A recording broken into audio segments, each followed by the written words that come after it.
Okay.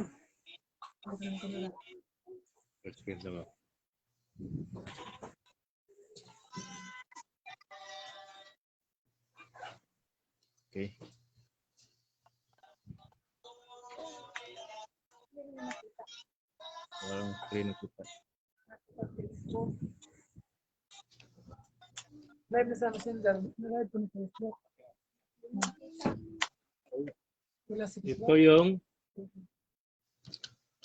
Ito yung topic natin ngayon. So magandang umaga sa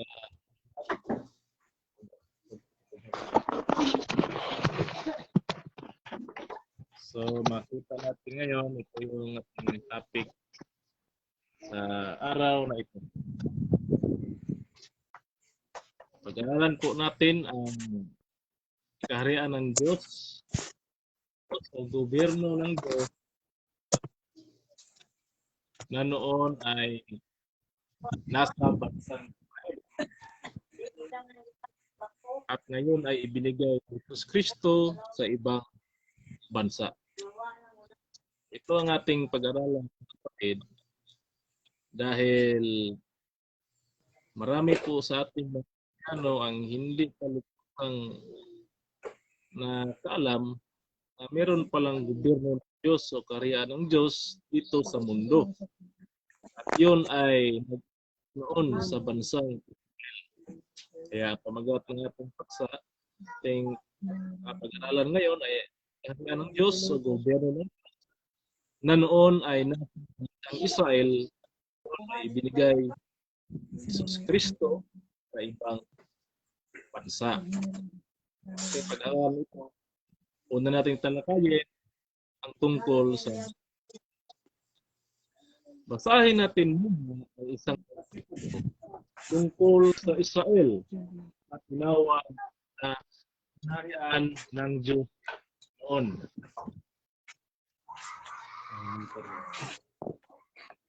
So, ito yung versikulo na ating babasahin upang ang mga tao ngayon sa ito ay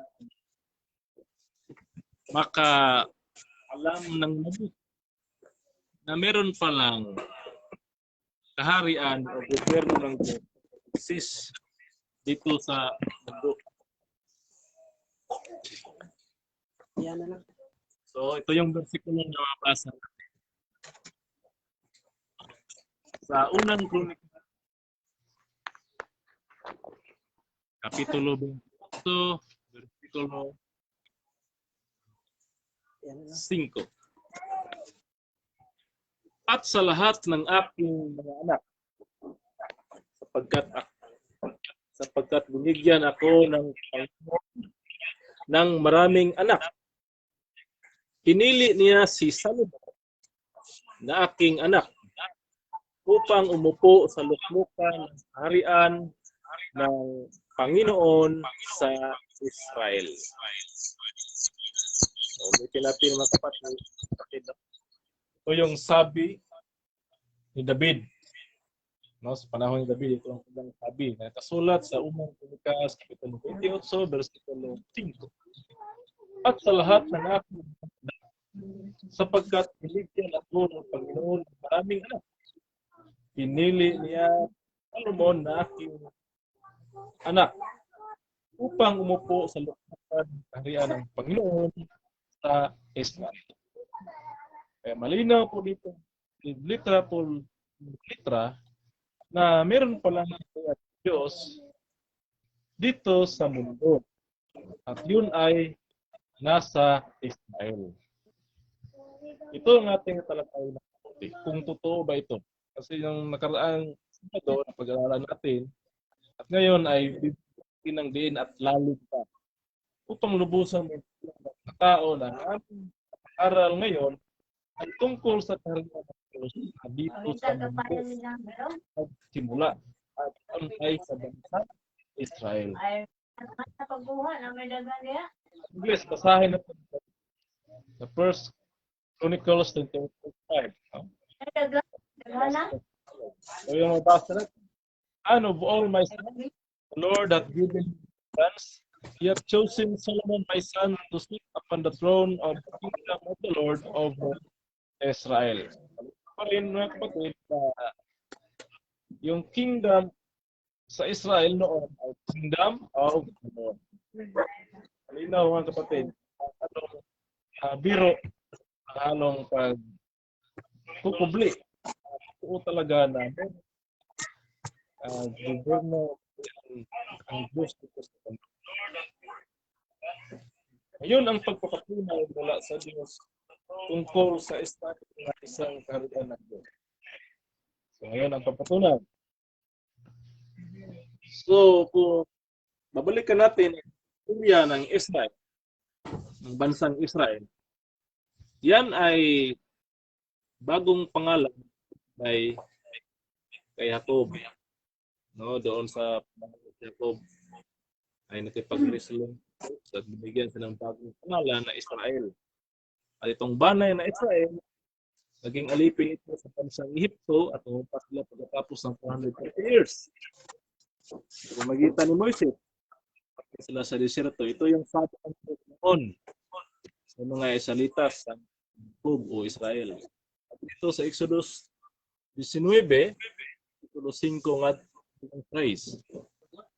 Kaya't ngayon, kung tunay na inyong susundin ng aking tinig at iingatan ang aking tupan, ay magiging isang panging kayamanan kayo sa akin, na higit sa lahat ng bayan, sapagkat ang buong lupa ay akin.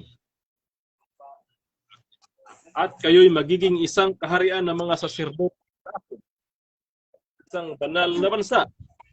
Ito ang mga salita ng inyong kasalitaan sa mga anak ni Israel. Ito yung plano ng Diyos na Israelitas. Na kapag tutupad sila ng Diyos sa mga utos o mga palatuntunan ng Diyos, ay magiging kaharian sila na mga saserdote. Ito yung sabi ng Diyos noon sa mga Israelitas. So ito yung propesya. Sa English, basahin natin. Now, therefore, if you will obey my voice indeed and keep my covenant, it shall be a peculiar treasure unto me above all people, for all the earth is mine. So magiging sunod, and you shall be unto me a kingdom of priests and a holy nation.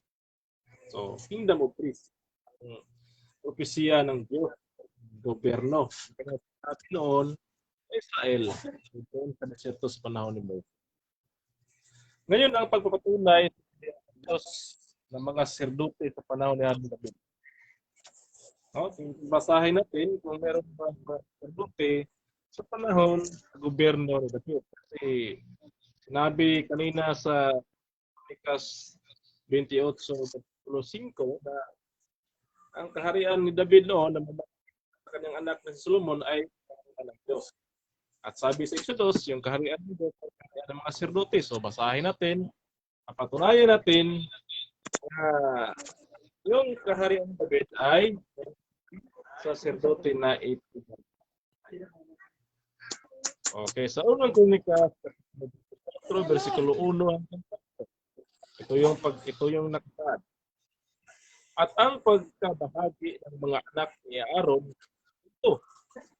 Ang mga anak ni Aaron, Nadab at si Abio, si Eleazar at si Itamar. Ngunit si Nadab at si Abio ay namatay na una sa kanilang ama at hindi nangagkaanak. Kaya't si Eleazar at si Itamar ang nagsigawa ng katungkulang pagka-saserdote. So, sa 4 na anak ni Aaron, namatay yung dalawa at ito yung dalawa ang natira. So, sa kanila, naisagawa ang pagka-saserdote. At si David, na kasama ni Sadok, mga anak ni Eleazar, at si Ahimelech sa mga anak ni Itamar, ay siyang bumahagi sa kanila ayon sa kanilang paglilingkod. At may higit na mga pinuno na sumpungan sa mga anak ni Eleazar ay sa mga anak ni Itamar. Ganito nila binahag sa mga anak ni Eleazar ang 16 na mga pangulo sa mga sangbahayan ng mga magulang. Sa mga anak ni Itamar, ayon sa mga sangbahayan ng kanilang mga magulang ay 8. So, ito bahagi, ito yung 24. No, ito yung 24. Mga anak ni Aaron. No, ito yung pagkabahagi ng mga Eleazar. Merong mga anak na 16 at 8 sa kay Itamar. Kaya 16 plus 8, 24. Ito yung mga 24. No? Na sa panahon ni David. Ito yung mga gumanap sa gawa ng katipulang pagka sacerdote. Kaya sa panahon ni David, meron ng mga sacerdote. Yun na, may kaharian ng Diyos na kaharian ng mga ayon sa propesya ng panahon ni Moises. Kasi ang kaharian ng Diyos ay kaharian ng mga sacerdote. Basahin natin ngayon ang ngayon na kasunod sa Tuhan ng Diyos. Sabi ng Diyos sa Israel. Pero basahin natin kung ba nagkasunod si David. Kasi ayon sa Exodus kanina, 5 hanggang 6, versikulo 5 hanggang 6, nakakapag-uto pa rin ang utos ng Diyos ay magiging kaharian ng kasunod at banal na bansa. Basahin natin kung si David ay nakasunod ba sa utusan ng Diyos. Kasi ang kaharian ni David ay tinawag na ng Panginoon sa Israel. Unang mga hari, Kapitulo 11, versikulo 6. Sapagkat si Solomon ay sumunod kay Astarot, Diyosa ng mga Sidonyo. Sapagkat si Solomon ay sumunod kay Astarot, Diyosa ng mga Sidonyo. Yung si Astarot, Diyosan ng mga Sidonyo. At kay Milcom, nakarumal-dumal ng mga Amonita. Karumal-dumal ng mga Amonita. Sa 6. At gumawa si Solomon ng masama sa Panginoon at hindi sumunod na lubos sa Panginoon na gaya ng nawa na kanyang anak. Anong sabi dito? Si Solomon ay hindi na sumunod sa Diyos kasi doon na siya sa Astarot. Kaya, ang nangyari, gumawa si Solomon ng masama sa Panginoon kasi ang Diyos, kanyang asawa, at hindi sumunod sa Panginoon na gaya ng David na kanyang ama. So malinaw dito na si David pala ay lubusang sumunod sa Panginoon. Kasi ang nakasulat ito na hindi siya gaya ng David na kanyang ama. Ano pa rin itong kasunod?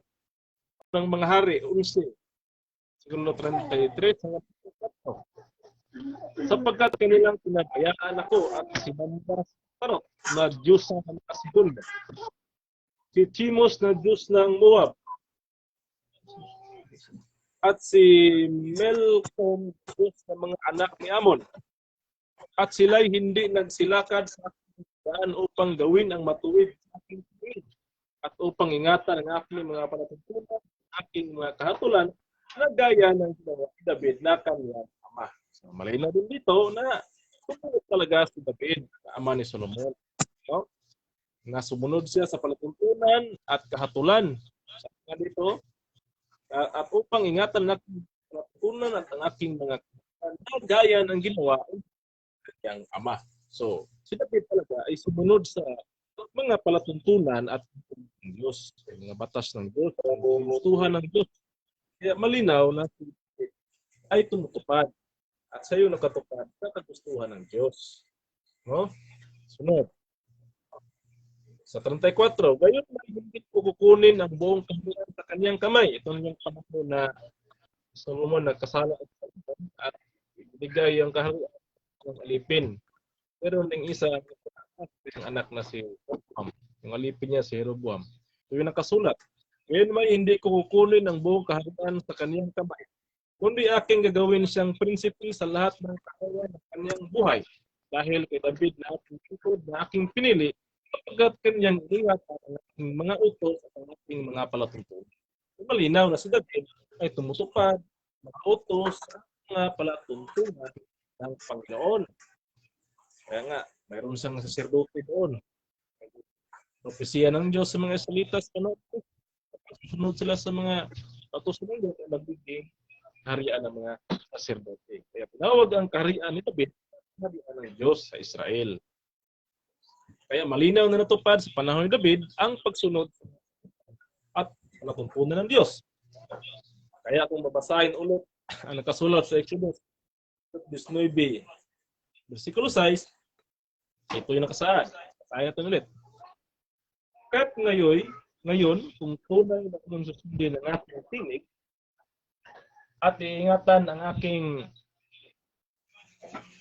tipan, ay magiging isang tanging kayamanan na kayo sa akin na higit sa lahat ng bayan sapagkat ang lupa ay akin. Sunod.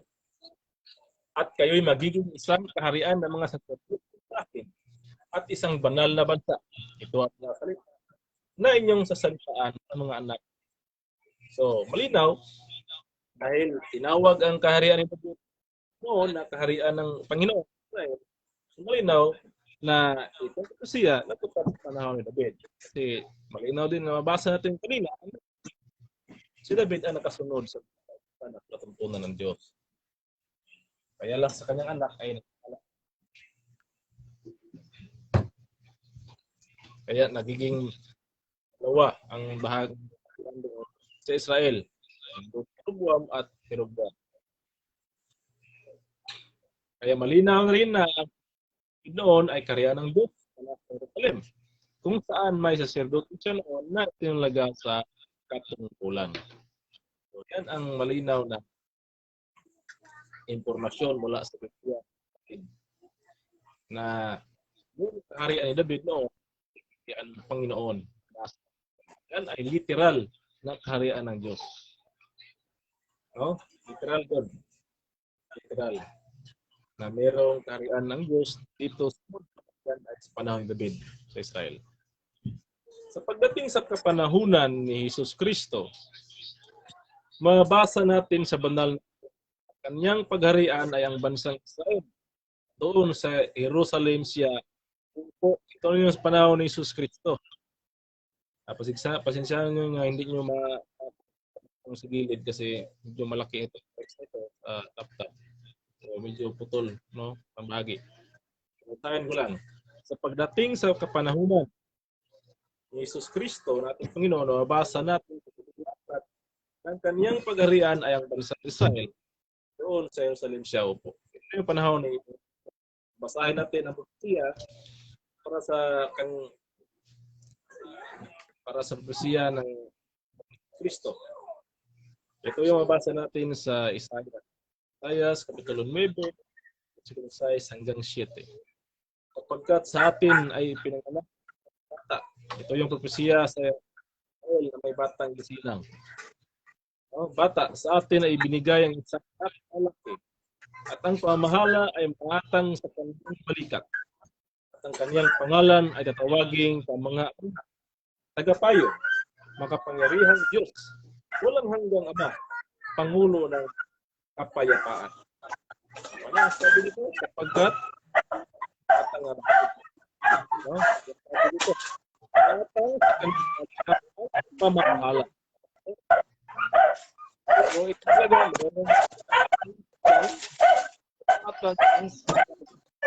matang ang pamamahala sa governance ay matang sa kanyang balikat. Alam naman natin na nakda dito sila ay si Panginoon. 7. Ang paglago ng kaniyang pamamahala at ang kapayapaan ay hindi magkaroon ng wakas sa luklukan ni David. So itong batang lalaki ay upo ni David. Yun ay ang Jerusalem kasi ito naghari si David sa Jerusalem. Israel. So malinaw dito na sa luklukan upo itong batang lalaki. At sa kanyang kaharian upang alalayan at ng katwiran mula hanggang sa magpakala. Isa sa gawa ito ng Panginoon. So yung batang lalaki ay ni David. Yan ang siya sa lumang tipan sa Kolonete, hanggang 7. Pasahin natin sa Balikan. Lucas, kung si Jesus ba yun? At sinabi sa kanya ng anghel, huwag kang matakot, Maria, sapagkat nakasumpong ka ng pinagod ng Diyos. At narito, maglilihi ka sa iyong tiyan at anak ka ng isang lalaki. At tatawagin mo ang kanyang pangalan, Jesus. Sunod. Siya ay magiging dakila at tatawagin anak ng kataas-taasan. At sa kanya ay ibibigay ng Panginoong Diyos ang luklukan ni David na kanyang ama. So, si Jesus Kristo talaga yon ang katuparan. Sa din dito kay Lucas na ang luklukan ni David, ang kanyang mamalahin. At siya maghari sa angkan ni Jacob pakailanman at hindi magkakawakas ang kanyang kaharian. So, yung kapanahunan ni Panginoong Kristo, kapatid, malinaw na ang kaniyang mamalahin, ang kaniyang upuan, ang kaniyang pamahalaan, luklukan ni David, trono ni David, no? Yung Jerusalem. Kaya nga doon sa pumunta sa Jerusalem, doon siya maghari sa luklukan ni David. Ibig sabihin, namalahin niya yung literal na David na nandun sa Israel. Literal na kaharian ni David. Basa natin sa Kronika 5 na tinawag na kaharian ng Panginoon. Dahil meron mga saserdote sa ating katuparan doon sa sabi kay Moses sa Exodus Kapitulo 19, Kapitulo 5 hanggang 6. Kung tuparin ang utos, katulan ay magiging kaharian ng mga saserdote. Kaso lang, hindi yun nagiging matagumpay habang kapanahunan dahil ang panahon ng kanyang anak na si Solomon ay nahaluan na po. Dahil Solomon ay ibang Diyos na sa Israel. Kaya dumating ang parusa sa Israel. Kaya napunta sa Babylonia, Nabucodonosor, ang kanilang kaharian in 6 BC. Ngayon, sa panahon ni Panginoong Hesus Kristo dito, matapos may Jerusalem, yung templo doon, ng ni Haring Ciro, siyang naghari sa mundo, matapos kapiin ang kaharian ng Babylonia. Kaya naitayo muli ang templo. At yan ay para sa panahon ng Daniel 9:24. So, malalaman natin na basa yung palang Jerusalem ay yun ang mamanahin ni Jesus. So, literal talaga mga kapatid, uupuan sana ni Israel. Literal na yung ng Israel sa Jerusalem. Pero hindi tinanggap ng lubusan. Alam naman natin yan, ang mabasa sa Matthew. Kapitulo 23, hanggang 39. Kaya kanya itong no, alam natin na hindi lubusan doon sa kami ang yon kay Jesus Kristo. Basahin natin sa Matthew 23, 37 hanggang 38. O Jerusalem, Jerusalem, sa mga propeta at mga bato sa mga sinusugo sa kanya. Makailang inibig kong ipunin ng iyong mga anak, gaya ng pagtitipon sa kaniyang mga sisiyo, sa ilalim ng kaniyang mga pagpak, ay ayaw kayo. Kasi yung Jerusalem pala, pumapatay sa mga propeta, sa mga sinugo sa kanya. Kasi yan naman ang ginagawa ng mga tao doon. Kapag mayroon ditong doon na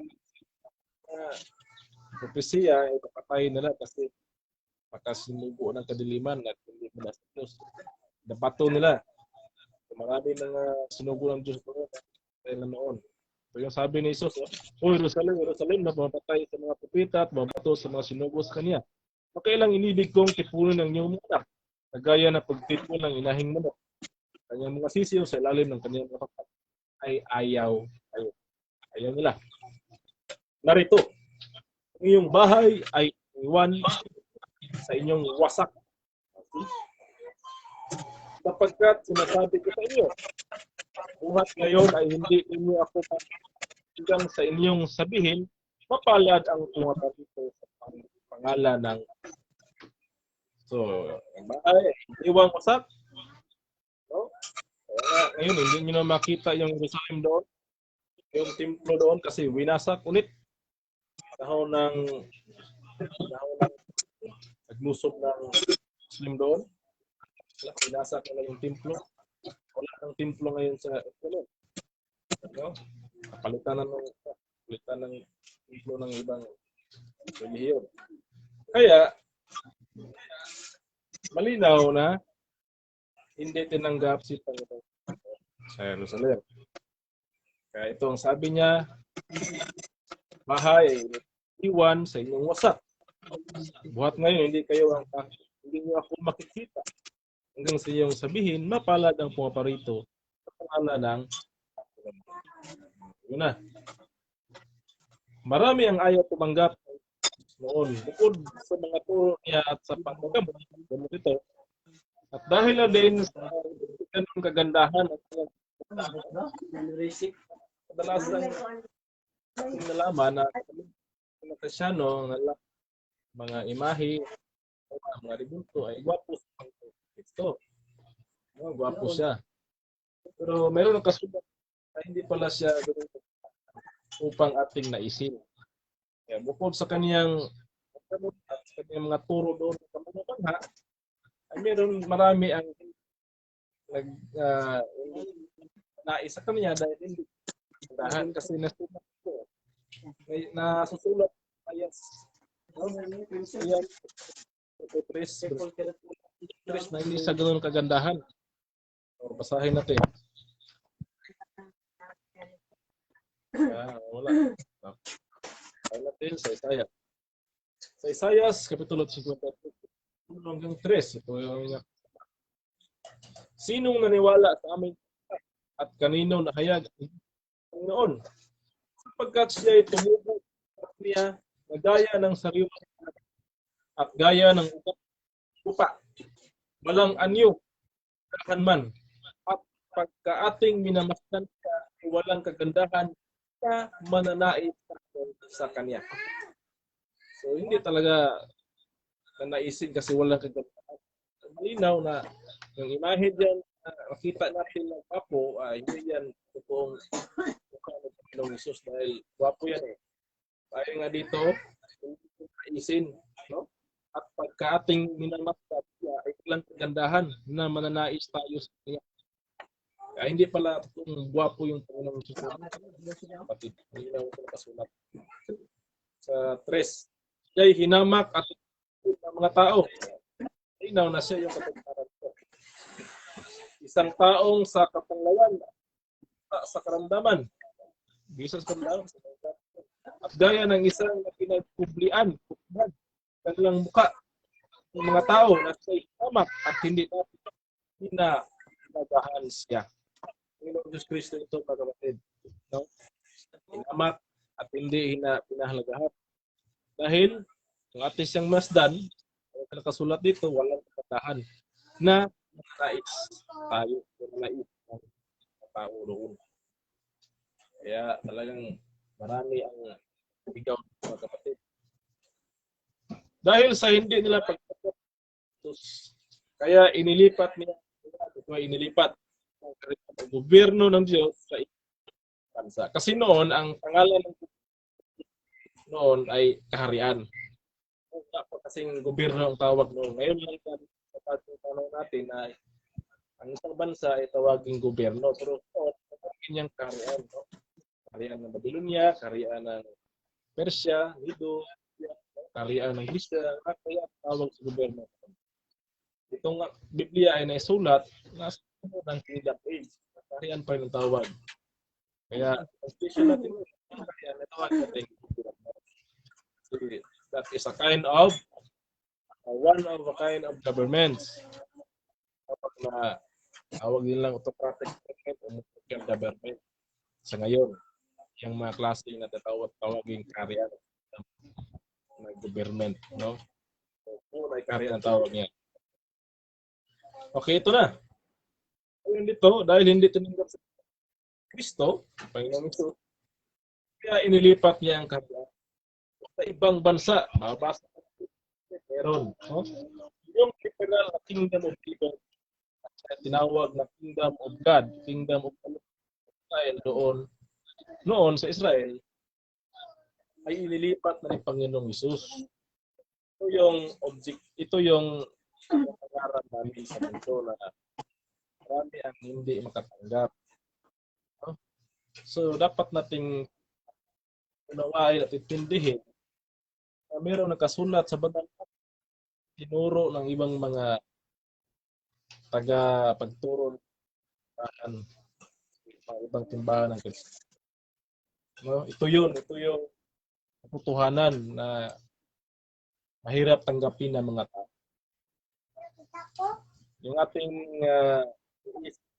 totoo, meron lang iba pang mas buo. Ito yung hindi mga taong lalo sa mga Kristiyano ngayon. Na yung Israel pala ay impierno talaga ng Diyos. Kingdom of the Lord over. So yung din nalaman nila. Paglabas sa panahon ni merong Panginoong Isus dito. Hindi binigay. Okay. Ibang bansa. Basahin natin. Kapitulo 21, hanggang 43. Dapat malaman natin ang lahat ng mga Kristiyano ay magtulungan. No? Kasi pinapahanap ng Diyos tulungan upang magapan ito. Muli, i-restore ang kingdom of God na galing. Basahin natin. Lipat. Sinabi sa kailan may inyo nabasa sa Sulatan ang batong will ng nangagkatay ng gusali. Ang siya ring ginawa sa panulok. Ito'y mula at ito'y kagilag-walas sa harap ng ating mga mata. Anong sabi dito? Tinakwil ang batong tinakwil ng mga nangagkatay ng gusali. Isos ito, tinakwil kasi yung mga Hudyo, yung tayo, templo doon, yung tayo ng Jerusalem doon. Itinakwil sa doon, yung bato, yung bato. Sa Biblia ay si Kristo. No? 10:4, 1 Corinthians 10:4, ang bato ay si Kristo. So yung tinakwil nila. At ito'y kagilagilas sa harap ng mata. Sa 43, basahin natin. Kaya nga sinasabi ko sa inyo, aalisin sa inyo ang kaharian ng Diyos at ibigay sa isang bansang nagkaka. Ito yung sabi. No? Mula sa bibig ng Panginoon. Sa English ito, therefore, say to you, the kingdom of God shall be taken to you and to a nation, bringing forth that. So, pag sabihin natin therefore, yun. Hindi pwede i-replicable yan. Pwede pagsabihin. Yung mga palita diyan ay pwedeng kain ang pagsusulat. Hindi mo pwedeng i-translate, gawing isinonym, hindi gamitan ng therefore. Yan ay scientific conclusion. Mas basahin natin sa English dito nga therefore I unto you God, yung sa Israel shall be taken from you and given to nation, bringing forth the fruit. Ito yung bansang nagkikabunga. Bunga nito, siyempre, Kristyanismo. Bansa na magiging Kristiyano. Kasi pag hindi Kristiyano ang nakatira diyan, hindi mag-ari ang Kristo. Gaya na nangyari sa Israel, sa Jerusalem. No? Hindi nakahari si Kristo dahil piniwalaan. So, hindi maghari talaga. Kaya, natupad yung sulat. Kaya namamatay ang Pero kung tinanggap nila doon, ang Kristo, di hindi mamatay sa doon sa Israel noon. So ito ay tunay. So mula sa ito, no? Kasi hindi sa tinanggap doon ang patong itinakwil na mula sa Panginoon, kaya ng Diyos sa isang bansa. So ito yung namin na meron pong literal of the kingdom of God na mula Israel. Hindi po gaya ng ibang sikta, ibang grupo, naniniwala silang yung government of kay Solomon doon sa merong restoration ibang mga tagapangalaman sa kanilang bahan sa ibang na merong panahon na muli ang kaharian David sa Israel. Kaya marami punta doon upang tingnan yung tulong na wasak. Tingnan yung itsura ng Panginoon. Kasi nanawala sila na yung muli. Pero kung naniwala si Jesus ay Diyos yun at nandun sa kanya salita ng Panginoon, yung salita ay Diyos at yun sa bibig ni Panginoon Jesus. So ito ay malinaw, wala na doon sa Israel. Hindi na may tayong muli sa Jerusalem dahil hindi siya tinanggap. Kaya nga nakasulat doon iniiwang lahat. At dito rin sa Matthew, dahil sa ibang bansa. Merong literal kaharian ng Diyos. Meron ng Diyos na dadalhin alitin palatuntunan yung kautusan doon mula sa Israel yung alin yan sa isang bansa. Yan ang pagiging itsura. Kasi kung ano ang iba ng kaharian doon, pero ang Diyos panahon ito, ang magiging itsura sa kapanahon ngayon sa bansa pinagpatan ni Panginoong Diyos. Malinaw yan mga kapatid. Noong sa panahon na nabuhay muli si Jesus, ang Panginoon, at tinanong siya ng kanyang mga alagad tungkol sa tuparan sa kaharian ng Diyos doon, ay hindi niya ito sinabi. So matapos na yun, nabuhay muli si Panginoong Hesus Kristo, at doon, nagpakita sa kanyang mga alagad, tinanong siya, Panginoon, panahon ba ito? Basahin natin sa Gawa, Kapitulo 1, versikulo 6. Tinanong nga siya nila na nagkakatipon na nagsasabi, sa uli mo ba kaharian sa Israel sa panahon ito? Ito yung tanong ng mga alagad ng Panginoon. Sa uli mo baga kaharian sa Israel sa panahon ito? At sinabi niya, hindi ukol sa inyo ng mga panahon, bahagi ng panahon, pinakda ng Ama ng sariling kapatanan. Okay? Ano dito? Mismo yung mga alagad, hindi mo pa yung nakarinig doon sa Panginoong Hesus na nakasulat dito, malinaw na sinabi ng Panginoong Hesus na hindi ukol ang pagkaalam ng mga kapanahunan, mga bahagi ng kanila na itinakda ng Ama sa kanyang sariling kapamahalaan. Itong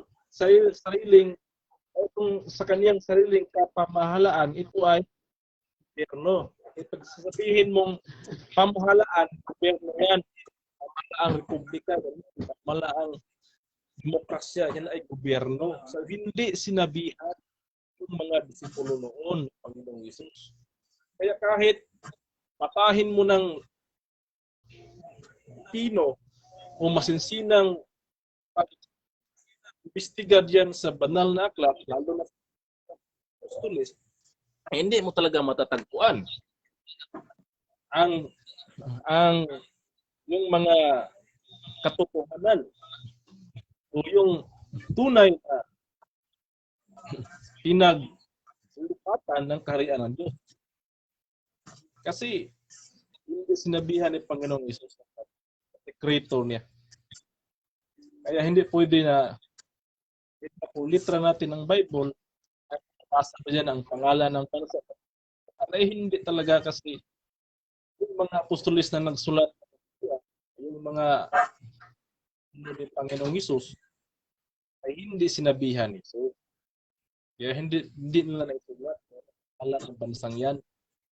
Yung literal na government na ilipat sa ibang ay hindi talaga pangalan ng mga apostolis, ng mga disipulo na nagsulat. Lalo ni Pablo na maraming sulat sa aklat sa New Testament. Hindi talaga alam ni Pablo yan. Sang Pedro, ng Lucas, Juan, yung mga alagad na sunod sa Panginoong Hesus noon, hindi talaga nila maisulat bansang yan. Dahil sabi dito sa gawa, versikulo 6 hanggang 8, na tinanong na siya nila ipon at nagsabi, Panginoon, sa uli mo baga ang kanya sa panahon ito. At sabi niya sa kanila, hindi po po sa iyong pagkaalam ng mga panahon. O sige, hindi talaga bigyan ng paintulot o bigyan ng pagkakataon. Tapos, yung mga labas niya ay makaalam. Kreto na itinakda sa kanyang sarili sa pamahalaan. Nagiging hidden po ito. No? Within 2,000 years, hidden po ang pagpapatunay sa ang bansa na may tatayong muli. Gobyerno ng Diyos, David, na gobyerno ng sacerdote. Kasi ang gobyerno ng Diyos ay gobyerno ng mga sacerdote. Tinawag po si Panginoon diyan sa Hebrew na labang sacerdote, no? Pinakamataas na sacerdote. Kaya Kristo yun, Panginoong Hesus. Sacerdote po yun. So malinaw mga kapatid, walang alam pulis. Kaya diyan sa New Testament, wala talagang pangalan. Pero malalaman kasi ayon po sa Mateo na ibibigay sa isang bansang nagkakabunga. At ano yung bunga? Yung bato. Yung bato na kakwil noon. Mga nagtayo ng Kristo na ibibigay isang bansang nagkakabunga. O sa madaling salita, Christian country po. Yun na. Alam ng mga alagad. Kaya malinaw na hindi po noong Isus Kristo ay sabihan sa sekreto ng karya ng Diyos. Lalo na ang bansang pinaglipatan ito. Lipatan, no? Pinaglipatan, ulang ng Diyos. Pinaglipatan ito. Kaya, natalakayan, nasunod, natalakay ang sekreto ng Diyos sa ang bansa ibigay ang kaharian o gobyerno ng yan ang ating sunod mga kapatid. Ito ang ating sa araw ng Sabado sa umaga. So, meron tayong talakayan ito sa kaharian ng Diyos. Yun ay ang literal na gobyerno ng Diyos doon sa Israel. So, dito lang muna tayo. Kasi mataas po ang istorya at hindi na po mga ating oras ngayon. Kasi 12 na po. So, kasunod natin ito tatalakayin. So, ang topic natin ito, saan ba natin binigay Diyos, so binigay ni Panginoon Diyos ang kaharian ng Diyos. Walang mabasa sa pangalan ng bansa, pero mayroong mga pagpapatunay. Mayroong mga clue. Kung sa treasure hunting, mayroong mga tawag yan, clues. Mayroong mga pasahin na mga tawag doon, maps natin. Yung pag-trace sa pagtuntun na matuntun natin ang katagong kayamanan at yan ang kaharian mga kapatid. No? So malinaw sa talakayan natin na maraming salamat dito. So malinaw sa talakayan natin na yung gobyerno ayon sa Mark 28 verse 5 ay yun pala ay Israel. Ngayon ito ay kinuha ni Pangulong kasi hindi siya tinanggap doon ng mga tao. Kasi sulat doon sa Sayas na kagandahan, wapo, no? Ang Kristo, upang na naisip ng mga tao. Bukod sa kaniyang kot at mga turo at kaiba, sa itsura pa lang niya, ay hindi siya matanggap kasi alam naman nila yung prophet, may gwapo yun. Tapos merong lumabas na anak tapos hindi gwapo. So yun ang nagkatagbigay ng pagtatanggi doon sa tao na mga pusang tanggapin ng Jesus. Ganun ang ari noon, yan ang mga kapatid na hindi na lubusan ng Jesus dahil kaya kanya. At ganun pa man, mga turo niya ay hindi nila lubusang tanggap dahil kakaiba po naniwala kasi hindi pa naman Diyos ay naging tao, no? Hindi pa matanggap na tao ng Diyos. Nagkatawang tao, katawan ni Panginoon. Maraming salamat po sa sunod. Sana maintindihan kayo mga tanong, message me pang bigyan natin lang kasagutan mula sa kunting kaalaman natin. Maraming salamat po sa aming Supreme Court. Please, mas siyang first itong salamat. God bless us all.